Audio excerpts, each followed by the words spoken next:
Okay, cool. Do you need a glass of water or anything? Water would be great, actually. You want regular water, flavored water? Just regular water. Regular, degular, tap water, whatever you get. Oh, girl here likes the fancy flavored waters, so every now and again we get a case of some fancy. Like a LaCroix. We got some. The sparkling. Waterloos. Those are good. Some of those. Yes, those are delicious. Yeah, I had my first Waterloo recently. I was actually at another comics house for dinner. Joel Palilla. I don't know if you've seen him. I haven't. But he and his husband, or not husband, but soon to be, they invited us over for dinner. My girlfriend and we went, and that's all they had. They didn't even have regular. Well, I could have got it from the tap, but they were like, "No, we'll give you this." No, here, drink this. So we had the fancy. Yeah. Oh, is it just the two of them? Okay. So are they like, that's her cat's babies, or they? Okay, cool. Okay. It happens. It happens. I like that mug. That's one of her favorite mugs. Show him your mug. Huh? Show him your mug. Yeah, I love mug. I'm a big mug guy. This is a great mug. Yeah. I'm sleeping there right now. Wow. I have a lady mug similar. So we were at Pride, and Yeah, that was from a craft fair. I saw there was a table set up, and I use this here. Yeah. And it was booby mugs. They were just like different, whatever. They had mastectomy scar mug. They had all of them. Very well represented if they had the scar mugs. They had all of it. It's beautiful, and they did not have any handles, so I didn't buy one because I was like, you just gotta grab the boobies, man. Like, I know, I thought I would have to. But long story short is, we go to a bar after the first book show I ever did, and my buddy David was there that I hadn't seen since we went to church together. I'm not a church guy anymore, but when I was a kid, we went to church together, and he's there with his girlfriend. We start talking. She makes the mugs. And then she's like, I only didn't buy one because it didn't have a handle. She said, I'll make you one with a handle. Right now. So now I have it. I have it in my. I'll send a picture. It's a gorgeous, gorgeous mug. Maybe grab Monster in the corner. Check this out. One of my previous podcast guests, Whoa, named Callie Getz. She goes by the Nuclear Potter. That's amazing. She's a nuclear scientist and a ceramicist. So she gifted me this for having her on the show, and I'm ever so grateful. Well, I didn't bring shit, so I apologize. I brought my opinions. That's about it. Well, that's all I asked you to bring, so there's no disappointment here. Yeah, that's incredible. Very jealous. Well, I played the intro music, so we're like officially in this shit now. We're on. Okay. Yeah, we're officially in this shit. Cool. Hello, everybody. My name is Thomas. This is the nicest, newest, fanciest episode of the KAAMP from the super secret studio.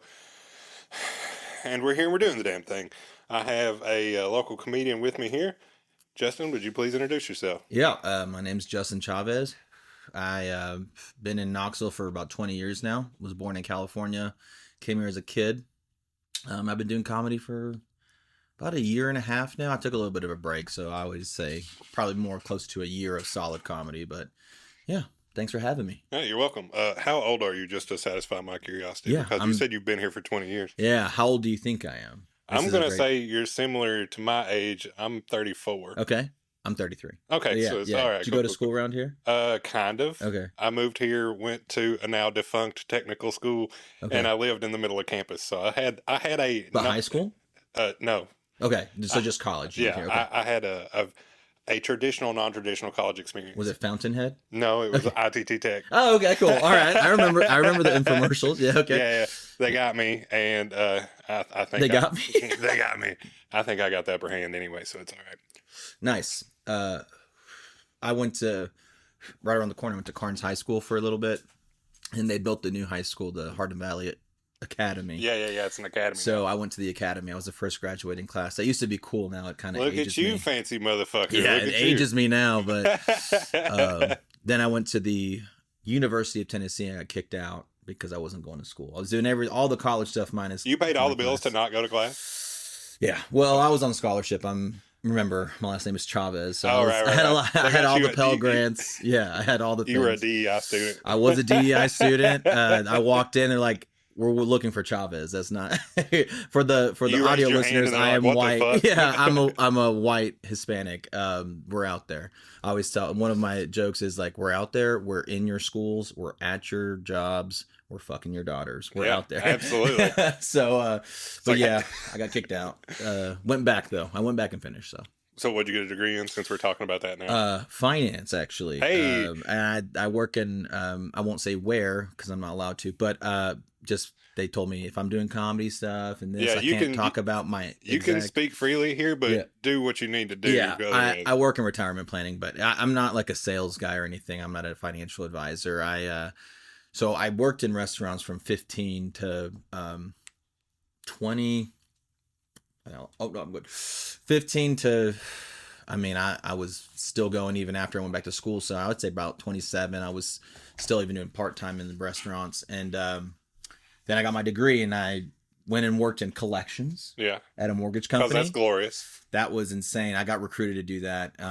But Wait, what's that phone call like? it wasn't even a phone call. I was bartending and yeah, this guy would come in and his Hey family. man, you want a job? Yeah. Well, yeah, pretty much. I mean, he was like, hey, his family, they would sit in the bar area, but it was his whole family. And I would serve them every Sunday morning and he tipped really well. Even the kids? Yes. Yes. He was cool. He's like, I need to be in the bar area because I need to get away from these monsters. But, he was cool and he tipped well. And I was like, so what do you do for a living? And he said he worked at Clayton Homes. And that's not where I work anymore, so I can talk about it. Yeah. But he was like, yeah, you should come get a job here when you graduate college. And so I started in collections and I ended up being a supervisor in collections.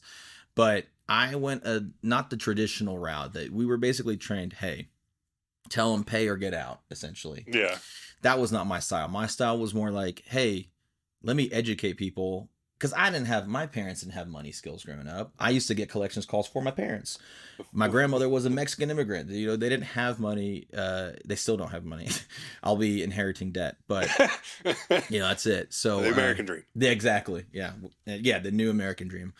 So anyways, I went that route. I was like, how can I teach people how to budget? It's just amazing how many people don't even know how to just write down what's coming in and what's going out. I mean, no one teaches you that anymore. Yeah, it's one of those classes we should have had in high school, but they stopped teaching those in like 79 or some shit. Yeah, when they realized you could just be mindless drones for the man. And I don't want to get too hippy dippy, but it's true. I mean, we're here to talk about acts of resistance, Yeah, anyways. yeah, If we're gonna go ahead and toe into that, I mean, the little bit of like true honest journalism that I try to do with this podcast every so often lately has been documenting local resistance in the artistic form. And you and I have already talked about this a little bit, so but it's one of those things. I did my thing, art show, Homegrown Criminals. You're doing your comedy show. What's it called? Yeah, it's called the No Ice Please. It's a showcase, and basically I wanted to have when I started doing comedy, a lot of my comedy was about being what I like to call an undercover beaner, because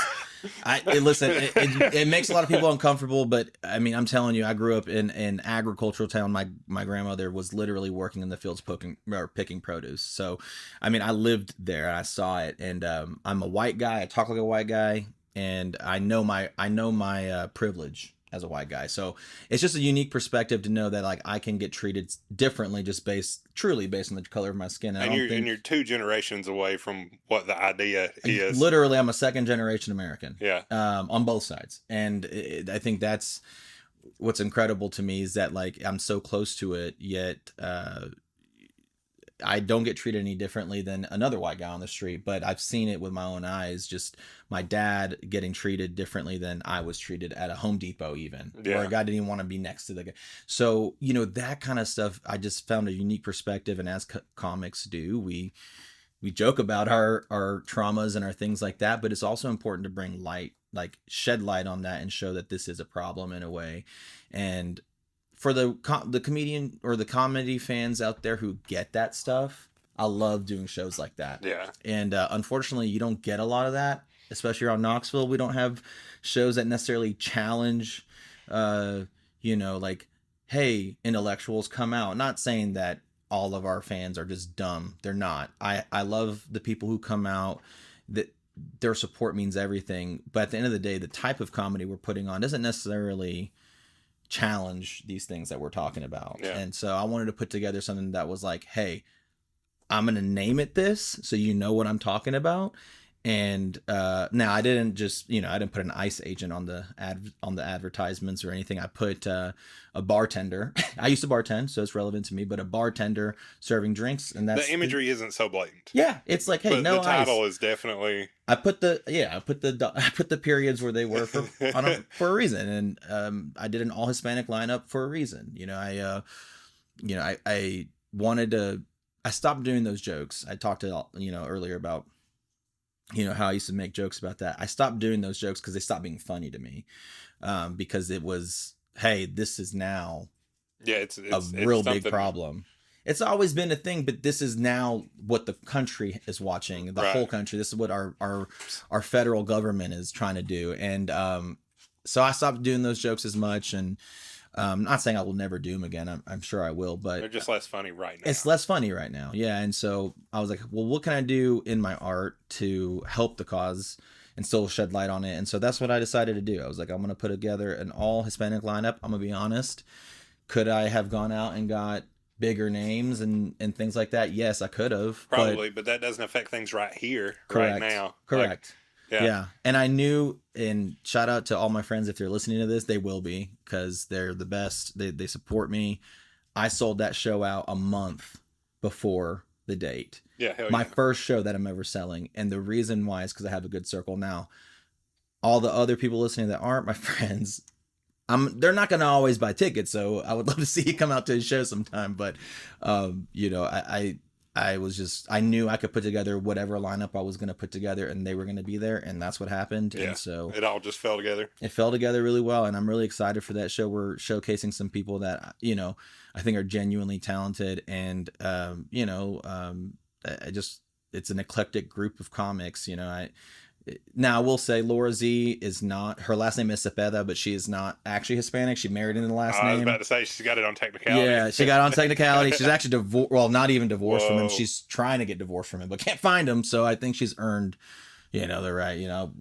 She's in the ballpark. Yeah, she's in the ball. She speaks Spanish. I mean, she's a bilingual employee at places, but I mean, honestly, we don't have a lot of local comics that are actually Hispanic. So I think that's another part of the problem is I'm new, and so I don't know everyone. Yeah. And so I got the ones that I knew, and I could have done it with just 3 in me, but I wanted to really put on the best show. And I like Laura Z, and her politics are good, and she's outspoken about a lot of these things as well. So she fits the theme very well. And so yeah, I'm excited to see what the crowd thinks of that show. Hell yeah, I'm stoked for you.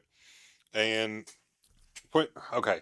So about this show specifically, did you have an aha moment when you're like, oh, I gotta fucking do this? I knew that.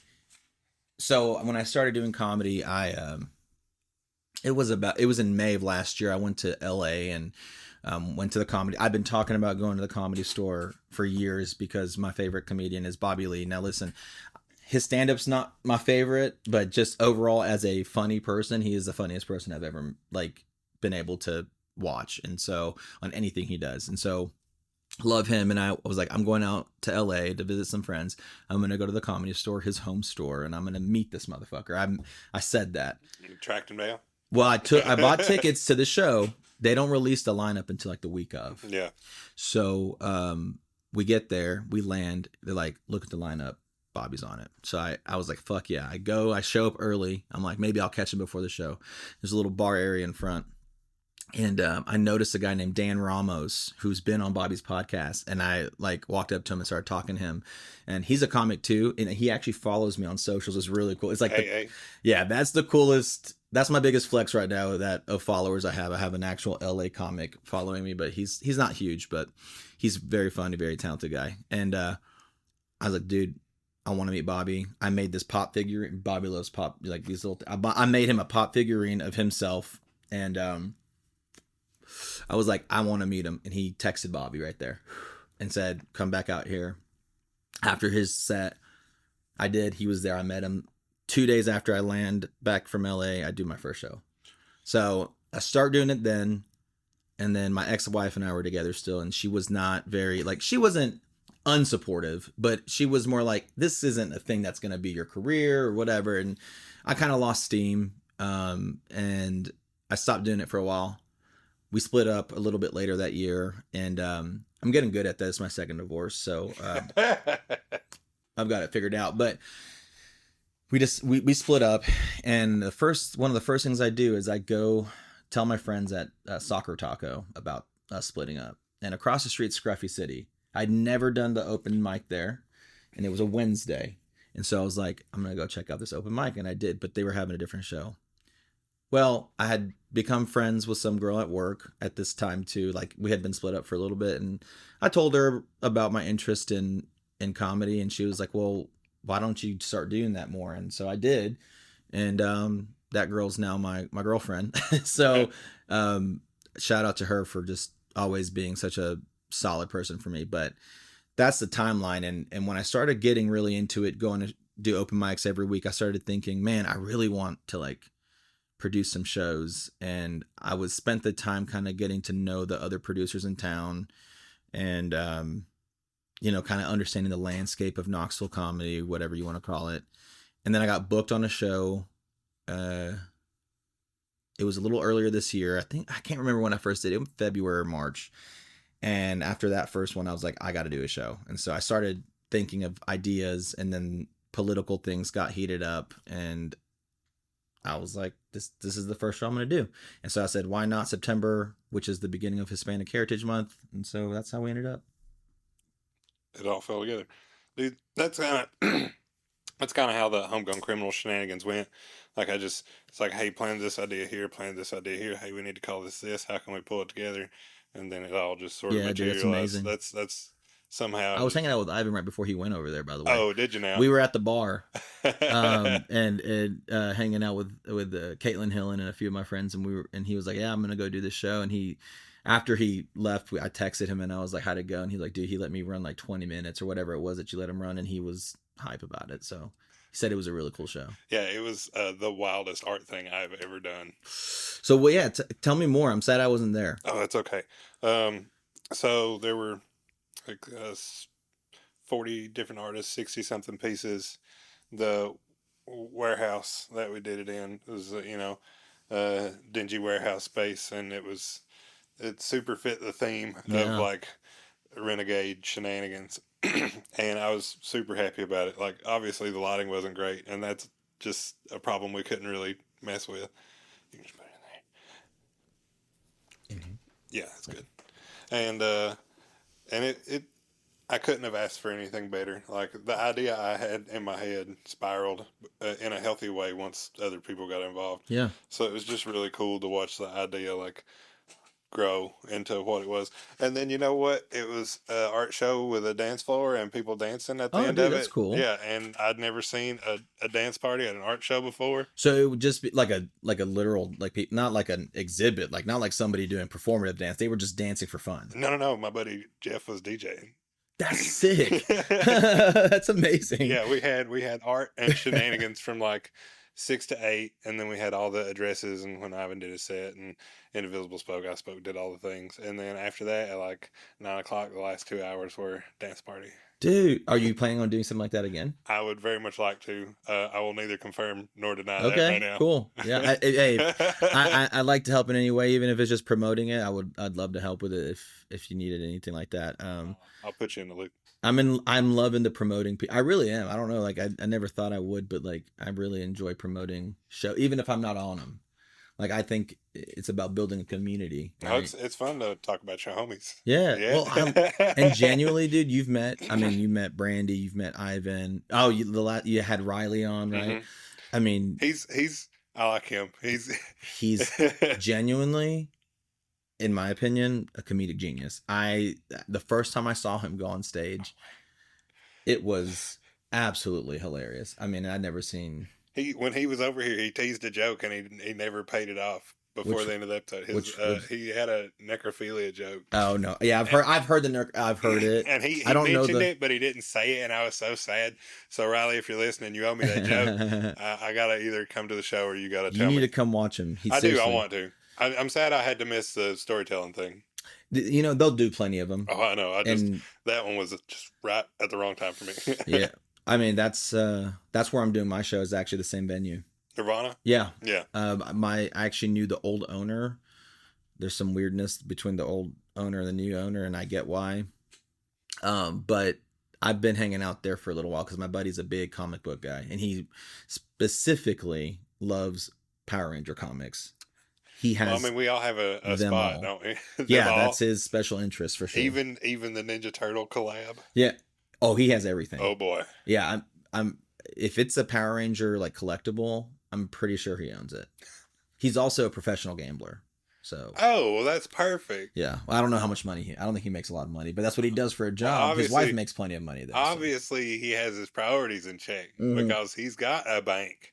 Listen, it's just not money. Listen, this has been my best friend. He's hitting that nostalgia button since I was 13. I moved here. He was my first friend.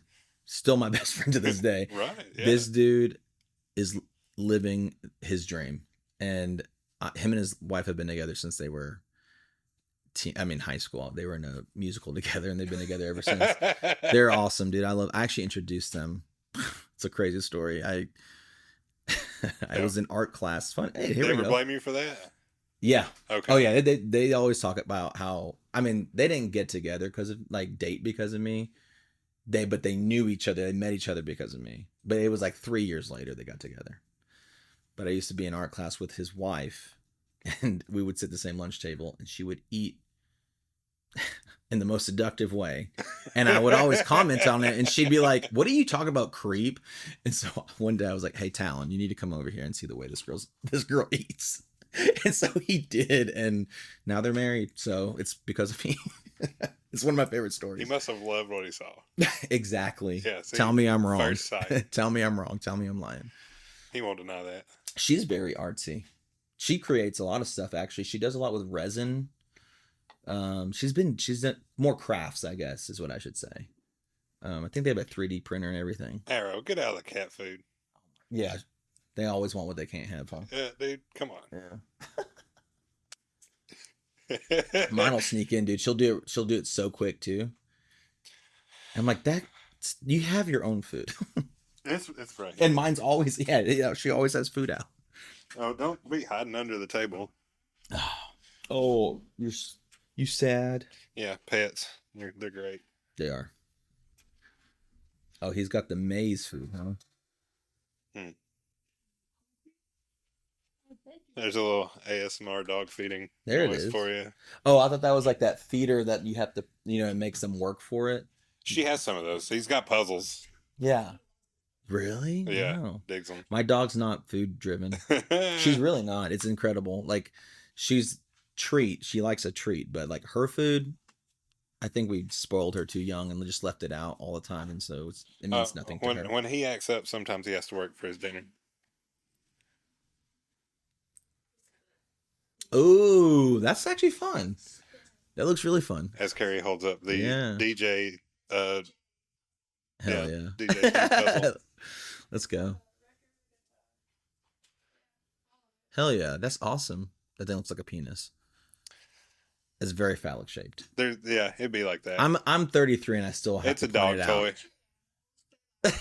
Yeah. Tree animals, they last longer and they don't get into as much trouble. He gets into plenty of trouble. See, and now the cat's just peeking up over the counter here. Now they're all excited. They're like, there's food coming. It's like, hey, mom. Feed. Hey. Hello. I talk about cat owners. I did this joke like twice. I thought it was funny, but the crowd didn't love it. But I was talking about cat owners just being cucks for their cucks for their cats. Like they just. I mean, the cat's so much smarter than me. We handle their shit, Yeah, like exactly. They don't handle ours. Yeah, they're like the best we can do is like fart on them sometimes. Like don't do that. That's it. It's all Mr. Whiskers will be very upset with me if I don't. You're very much a dom sub situation with your cat, and they're just the cutest little things. I heard a comedian one time say, like, if you if a cat was the size of a dog, we wouldn't like. We'd be like, no, it's No, not living but here. there's the crazy people that have the Savannah cats though, and they're like living with death Cannot. every moment of the If day. that cat was that dog size, hell no. Exactly. Get it away No, from me. I mean the cat as it is, like a normal house cat size can fuck a person up. But if Yeah. if it weighed 10 times that much, I've been far more terrified of a cat. Yeah, they bite hard, yeah, and the teeth but they're are sharp. love bites. No, Oh, mine bites for love, but it still hurts. he's got an attitude, so he's real mouthy. I see. Yeah. Yeah, and then he'll run in the room. If you're in a different room, he'll run in the room and be like, "What are you doing?" He's like, "What's Super nosy. what's going on in here?" My cat is. She used to be like, get the zoomies random. She doesn't. She's older now, but she would jump onto the side of the wall, like this wall, and she would cling on and hold on to the wall and stay there. I'm like, no, Just hanging out. I don't want to sleep around that. I'm closing my door. That just scared me. Yeah, see, he's full of it. He is. Yeah, sassy. But cats. Yeah. So, yeah. I mean, I definitely like. Ivan told me about that event, and like, I mean, I honestly didn't even know about it, and so I was like, we had already. I think we had bought tickets to go do something, and We didn't even tell anybody where it was until 48 hours before the thing. That's exclusive. I mean, well, it's like well, the Don't Tell comedies. yeah, They yeah. do that. And I'd never seen anybody do that for an art show around it. It was a whole lot of nobody's done this yet, and I'm mad about it. Yeah, kind of like thing. so. This is okay. So you're saying this is like the first thing of its kind around. I mean, well, in a while. It was the only like blatant, in your face kind of one-off renegade thing Yeah. that anybody was doing. And here that was in specifically. response to like all the formal places doing nothing at all. Yeah. And there was no low key, hey, this is some Like the exhibits and stuff. Yeah. So none of that was happening at Yeah. all. And I ain't gonna take credit for giving other people the ideas to do it, but I'm glad I've seen other similar things like it after mine. There's been a lot of I've seen a couple because there's always a comedian attached to it, and so they post their not always, but every once in a while, and I'll see them post like I'm doing comedy at the show, and I'm like, oh, that's not a comedy show. Mhm. It's a different kind of yeah. Yeah, well, But it's like a resistance show. Is that what you're saying? Yeah. Exactly. And it was, and me being me, I was pretty crass about it. So I wanted all the vulgar stuff that would upset people. Yeah. And I got plenty of that in the submission, so it was excellent. Yeah. And I was happy to see that there were just straight, blatant and vaguely threatening messages, and then there were also some that were really introspective about how society affects a person. Yeah. And it was just a good coverage of ideas across the spectrum of what we were trying to say. And I was super pleased with that because there was a lot of really, really well made and impactful stuff at the show. As far as comics are concerned, I don't know if you could have picked a better person. Well, Ivan's. I asked Brandy if she wanted to do it initially. Brandy would be good too. Yeah. And she was super stoked on it, and I was super happy she was excited about it. So I appreciate her thinking that we could make it work. And then I switched the date on her because the ball got kicked, and that's what lined up, Brandy would be really great for that too. Yeah. But Ivan, I just love his perspective on like, I don't know, just social commentary in general. I'm not gonna lie, he got me when he pulled the cheese out of his pants. Like the cheese pants thing. It got me so good. Yeah. Oh yeah, And he just keeps pulling it out. Yeah. And then he led into that about like kidnapping people. Like, have you heard him talk about the Atlanta airport? Yeah. I love that. I love that joke. I love that joke. Yeah, he's awesome, and he's like I said, he's been someone who's helped me a lot in learning like how the comedy game works. That dude is super successful. Like that deception show that he does. I love it, dude. He had me on it last month. I was there. Oh, you were there? Oh, yeah, that's how you saw me. That's right. That's how you saw me. That's right. I had a great time. That was my first time ever doing anything like that. And I was nervous as fuck because the people on stage with me were killed. Brandy was one of those people. Yeah. And Lana the Great. Oh, by the way, did you guys like Lana the Great? Yeah, she was pretty damn funny. She's coming to do a show for me on October the 1st. It's a Wednesday. Ooh, that's all right. Yeah, it's I just put it out. Actually, great timing. I Yeah, literally dropped the event today. I literally just started plugging tickets today. So that was not strategic or anything. No, not at all. But but no, like she's coming from Atlanta to do that show. It's an all women's lineup. It's called I Shaved My Legs for This. And yeah, the brainchild of Beth Tompkins, who I work with now with the True Grit brand. So I work with her on that, and so she wanted to do this show with all ladies, and so we've got those two. We've got Gail Grantham. I don't know if you've ever seen. Oh, I'm sorry, Brandy's not on that show. Just Lana the Great, but Gail Grantham's on the show too. I know Gail. Yeah, dude, she's hilarious. I love Gail. Have you seen the WAP thing she does? No. Okay, well maybe she'll do it at the show because it's one of the best things I've ever seen. All right, I need. It's amazing. And then Sarah Love. I don't know if you've seen her, but she's from Asheville. She's from Asheville. She's cool. But I wanted to bring some people from out of town, and because they've all been cool with me. So, but yeah, that Deception show is crazy. I think you got the shit in the stick on the crowd participation. I did. They shat on me the whole. Dude, they shit on me literally. But it's okay. That's listen. I know how I look, and I know the energy I give. I know what I'm asking for. You know, like I get same thing at work. To be honest with you, I am the butt of every joke. I ask for it. I think having that energy is important. And look, I truly enjoy. It spurs conversation. Yeah, like. It's fun to have a guy you're kind of rooting against. You know what I mean? You're kind of like, oh, this guy's a shithead. You know, like, and I am kind of a shithead. I mean, that's who I am. But I think when people actually get to know me, they're like, okay, you're not a meathead. Like you're actually you've got a brain in your skull. So, but I do enjoy it. I I feed off of that. So that was a fun time. Even with getting shit on, I still think I deceived more than anybody else because I think I had like 4 of them up there. And I think I only got caught for one of them. Oh, so you're the biggest liar in the room. I was the biggest liar. I remember I was the one who had the threesome at Chick-fil-A. Yeah. With 2 dudes. Yeah, nobody thought that was me. They're like, this guy is way too fratty to admit that. Well, I knew it wasn't Brandy. Well, I don't know. I don't know anything about, hey, I don't get involved. I don't ask. I try to keep that. But yeah, no, I mean, I don't know. Who did they guess? Lana? Mm-hmm. Yeah. Mm-hmm. Yeah. I mean, it could have been. I think it could have been her or. If it was the other one, it would have been the Waffle House. Yeah. Oh, I worked at Waffle House? No, the one she bangs the Waffle House. Oh, that's where she banged the Waffle House person. Yeah. That's what happened was that she was known for that. So then they're like, nah, she just goes to different restaurants and just finds different ways. You got to cycle through them. Yeah. Keep them all fresh. Yeah. That was a great time, though. It was a fun show. That is one of the most fun comedy shows I've ever seen. Yeah. Have you been to a debate league? No, not yet. That's next. Listen, dude, he asked me to be on the next one, but I'm going to Vegas. Oh, no. I know. I'm actually performing in Vegas on the Thursday. No. At an open mic, though. It's an open mic. But I've been chatting with the guy who runs it.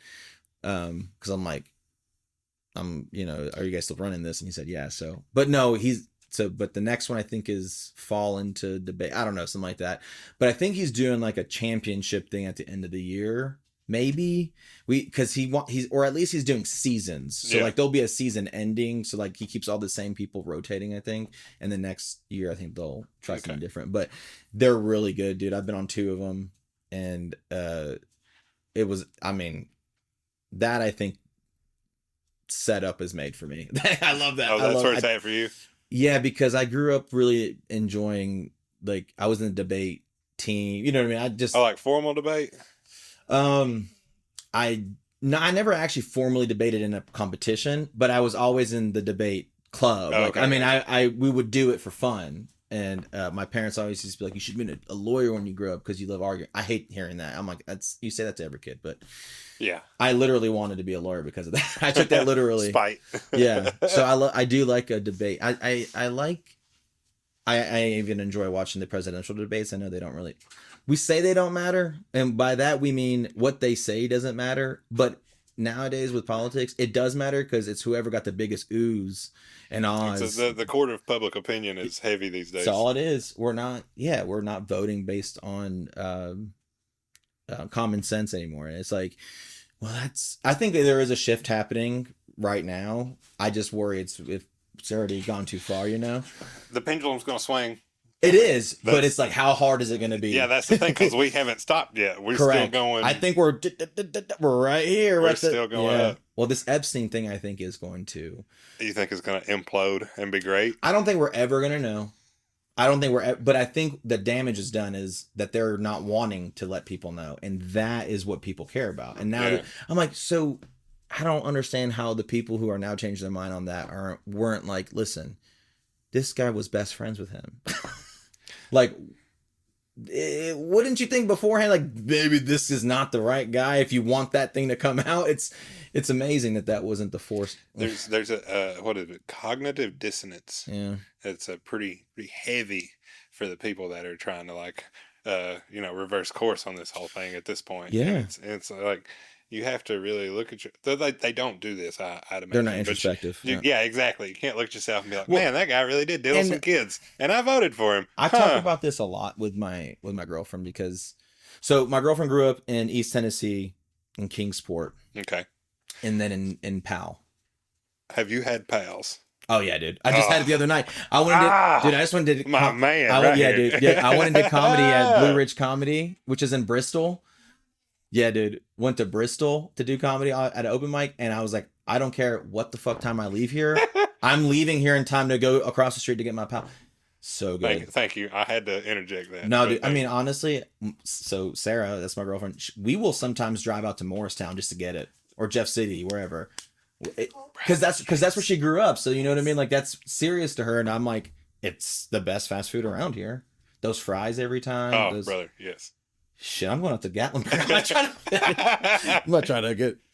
I'm sorry. Like they ain't nothing in Gatlinburg. No, but I can go a little further though. Is what I'm saying, and get there if I want to. That's true. You after the show, if I leave, it'll be a late show. It's gonna be a fun show. But yeah, so we talk about this a lot, like. I tell her, and then I mentioned my best friend earlier. He's another one of these. They both grew up with ultra conservative Christian families. 2 stoplights? Well, in her town, yeah. In town grew up in Carnes. Yeah. Which is not a real small, it's like backs up to an actual city, but it's like, it feels like a small town if you're on one side of the street. And when he grew up, it was 1 stoplight in Carnes, right? But anyways, his family, like, they lived in a trailer growing up. I'm telling you, like, this dude had every reason to grow up and be a piece of shit. Just like my girlfriend did. And I'm always like, you guys chose to not be that way because you chose to think what's the best for people. Like, you care about people. Yeah. And Sarah's always like, don't give me credit for that. I'm like, it's honestly one of you're breaking generations of a tradition to decide to just be a good person and to get nothing out of it for yourself other than a better world. And that is what's important. And like, I don't think people have been able to think that way because economically they've been forced to a point where they have to be so selfish. They have to be so like, no, what's mine is mine because that's all I got. And that's it's been that way since the 80s, right? I mean, it's just slowly longer than that. Yeah, but I mean, at least back in the day, people knew that they had, right? They knew that they can retire. And speaking from a person who I know that's such a small thing, or not a small thing. Well, I mean, you've got a lens on that most people don't have, so yeah. Imagine being able to know that no matter what happened, you were going to be able to retire at 65. That, or whatever age it was back then. Right? We don't have that anymore.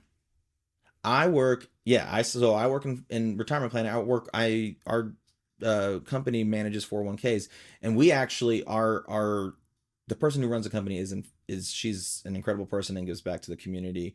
I feel good about working at this place because we do community work, and our team specifically educates a lot of participants on things. And so it's crazy to see so many people not be able to retire at such a late age because those pensions went away in the 80s. Because it switched in the 80s, the 401k, essentially, because that was just employers' way of saying, I don't want to have to manage this. Basically, what they have to do is put money in and manage it and make sure that no matter what happens, they can pay those people at the end of it. And sometimes the company had to pay out of their pocket to do that. Yeah. And they stopped saying, I don't want to do that. What I want to do is I just want to put it on them to have to save. And I'll put a little bit in there, which is good. Right. But it completely shifted the mentality from I know I'm going to retire to I have to do the right thing to retire. And people just naturally don't want to save money. I don't. I love spending money. I'm a spender. I hate saving it. You know what I mean? I love living life. And so things are expensive and it's damn easy to spend too. dude, it's so easy to spend. Well, and that's evil in itself. Yeah. Dude, there's a guy on my, I went to high school with him. He was cool in high school, but not anymore. He was the dude that I smoked weed with in high school. Oh, okay. One of the guys, one of the many. But he's a big Trumper, and I never saw that coming. And he's just, there's nothing on up there. Mm-hmm. But he the other day posted, "I'm tired of everybody social media farming, like trying to get followers." And I'm like, didn't you love capitalism like last year? And he's like, yeah, pure capitalism. I'm like, that's what you get. Everything is being sold to you 24/7. That's what you asked for. And it's crazy. Yeah. People aren't educated, right? And that's the other problem is people are poor. People aren't educated. They can't get out of this weird cycle that they got going, whether you're on the white trash side or you're on the ghetto side, whatever side you come from, you have your own shit that you're stuck in. And they're happy. They've got us where they want us. Did the president fire anybody today? The jobs report? Yeah, the jobs report. I hope so. No, I mean, dude, I don't know what's going on with him. I think how much they've been able to do in like 7-8 months is insane. Like how much they've shifted just the political landscape in general is insane. Yeah, it's let's push the boundaries at every angle and throw shit at the wall and see what sticks. They don't listen to the courts anymore. No, it doesn't mean anything. It's crazy. And they can blatantly lie in front of their people and say one thing and then change it. And these people keep moving the goalposts for them. Now, I think there's less and less of those people, though, now. Yeah, because he fires 3/4 and then gives those, smaller amount of people different hats to wear. I mean, even his followers, though, is what I'm saying. Oh, yeah. There's less and less of his followers every day. They're starting to realize. They really want those files. They really do, dude. It really is pushing that. They really want those files. Well, and now you're seeing Marjorie Taylor Greene come out. She said, "I'd tell you every one of them names." Dude, and I'm like, hey, this is good, but also you're part of why he's still there. She pushed hard for him. Yeah. She was his biggest sim. Like, it was crazy. I would love to see someone like that spill all the fucking beans. But she's never gonna get them. Right, but it's too late. It'll take someone in the administration to leak it. Which I don't know if you saw that video. Which video? There's a little hidden camera video of a guy who's working for the Department of Justice. He's like a head of something. He went on a dating app, met this girl, and she recorded him secretly. And he said, yeah, you'll get files, but they'll be redacted. Every Republican name will be out of it. They'll leave all the liberal names. He is on camera saying that. And it just happened a few hours ago. Yeah. Of course. It's not going to get fully redacted ever. But now that there's someone within the department saying it, that's juicy. I don't know what that means. Maybe that's 5 less people like him, but he's still going to have his devout people. The goalposts do be moving. They do be moving. It's like what is it called when you feel like you have a relationship with someone virtual? Like I had it with Bobby Lee. Like I truly feel like if I ever met him, I would just hug him, and I did. He gave me a lap dance the second time I ever met him. Hey, the lap dance. He got full naked and gave me a lap dance on stage. Second time. Is that like comedian second base? I know. I came. It was more than second base. That was incredible. That was an incredible moment. But no, like I feel like I can't think of the word, but it's like you actually feel like you have a real relationship. They have that with this man. They think this guy is like, and you know what's funny is my two ex-wives ago, my first ex-wife, her dad had a lot of money to the point of rubbing elbows with Randy Boyd. Randy Boyd was at my wedding. That's I've been to his mansion. Knoxville philanthropy. Yeah, elbow rubbing. That's right there. By the way, yeah. I'm not trying to drop names because I don't think it's cool at all. It was gross. When you watch Get Out, it felt like that, and I was one of those people because they knew I was Chavez. Like they're like, oh, so you speak Mexican, huh? Or you're Spanish? You're Spanish, huh? Hey, como se dice? You know what I mean? They would literally do that bullshit, and it was just so funny, like how weird that made me feel. You really do, and then there would be one black family there. Yeah, I'm not gonna name the family, but there's a specific family and it's very prominent in the Knoxville area that would always be there, and they were like, they were just like treated so poorly, but they didn't care because they're hanging out with Status thing. they're hanging out, yeah, Yeah, yeah, status thing. and it's just so weird. But that's what his followers, I think, have that type of relationship with this guy. Like they're just happy to be able to. Yeah, he's my buddy. He's somebody that would Hmm. be nice to me and hang out with me. He wouldn't give a shit about you if you were standing next to him. He thinks you're an idiot. Yeah. He's a con man. He's the most successful con man in history. It's truly amazing if you think about it. I mean, from the scale of where it started to where it is now, it's just, when does the wool come off? It's been there for a long, long time at this point. If he wins a Nobel Peace Prize, he will go down as I'm not saying I hate him. Remember, I'm saying that when I say this. Yeah. He will go down as like the greatest American in history, right? He'd be like from billionaire to TV shows to president to Nobel. He did it all. To like averting a nuclear war, blah blah blah. Like yeah, whatever. They wouldn't care. Exact goalpost would be moved again. They literally think he's gonna win a Nobel Peace Prize, and I'm just like, oh, if he does, I will implode. Yeah. Yeah. He is the guy that made it stop. I mean, that is true. Like, That is true. They're gonna it would be deserved. It's just insane to believe. Arrow. Because, but also Putin is not gonna do. Putin is playing, I think, smarter than Trump.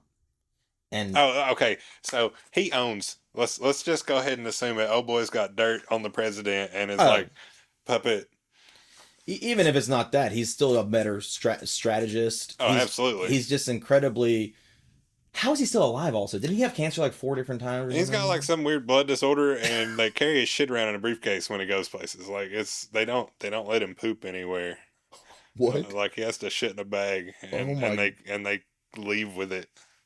You don't know none of this? No. Oh. Well, I've heard of it. I just don't know the details. But I know that he's like super sick or something. Yeah, dude. and They he don't just- they don't let his waste and excrement like land.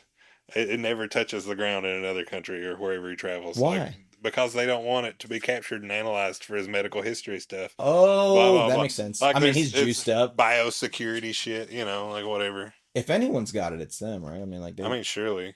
or China. Okay, I thought about China the other day, and I was like, is China becoming the new U.S.? Like, you know what I mean? Like, because they're aligning. I mean, they're aligned with they North Korea, they which is a very well problem. may become at least the new like international reserve currency. I If think if that switches, I will not be surprised, and that's gonna suck. Like there's only no coming back. not only is in our that just lifetime. like a crazy financial market scenario, period. It's like an ego slap to everybody that gives a fuck Yeah. in any way. And I would hate for that to happen, but just like watching that bit of ego death crumple some grown men would be very entertaining. Well, like you said, we're coming to that point of it's going to swing back the other Yeah, way. yeah. And Where's the pendulum stop? Is it an external force that makes it stop, or is it internal? I was talking about the how they're redistricting right now, and I'm like, this is it, right? Like this is the beginning, right? We're gonna have red, blue, red. It's gonna be half and half, and so it's funny because it's. Just between California, Texas, and whatever third state's already in the fight, Illinois. yeah, yeah. So it's they're cooking up some shit and breaking normal schedules with how they do these things, because that's normally a like beginning of the decade sort of thing, right, timing wise. So now they're just fighting to do it just because. Yeah, because Abbott bent the knee and then Newsom. I mean, it is something that needs to be done. Listen. I believe in fairness. I do. I do believe there should be we should have representation of all people. But if Abbott does this, that will be hard one way, and it will not represent Texas. I mean, have you been to Houston or Austin or Dallas? No, I've never been to Texas. They're huge cities, and people are very liberal there. Like, it does not represent Texas for it to be completely red, just like it doesn't represent California to be completely blue. I lived in California. If you go inland, it's very conservative. It's all farmers that live there. Mm-hmm. And if you go up north, it's richer white people. It's Tahoe's in California. Mm-hmm. You know what I mean? Like, I just think we've got to a point where we're so polarized that we have to, like, we can't just like mesh with each other anymore, and that sucks. Yeah, for sure. Because I feel like we have more in common than not.